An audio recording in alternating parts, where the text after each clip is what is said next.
আসসালামু আলাইকুম। ইয়াউমে আরাফার দিন এত বেশি সংখ্যক মানুষকে আল্লাহ তাআলা দুজখ থেকে রেহাই দেন, দুজখ থেকে আজাদ করেন, যার সমকক্ষ সারা বৎসরে প্রায় নেই। হাদিস শরীফে এমনটাই এসেছে। ওই দিন আল্লাহ তাবারাক ওয়া তাআলা ফেরেশতাদের কাছে অহংকার করেন আর বলেন, দেখুন আমার বান্দারা কী করছে।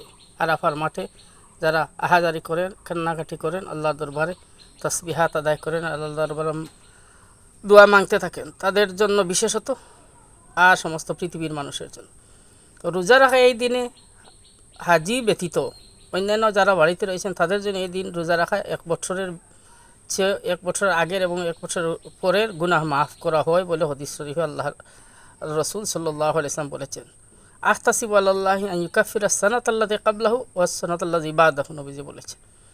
তো আমরা এই আরাফার দিন আর বিশেষত এই জিলহজ্জা মাস, আমি আরেকদিন বলেছি, রমজান পরে সবচাইতে সর্বোচ্চ মর্যাদাপূর্ণ মাস।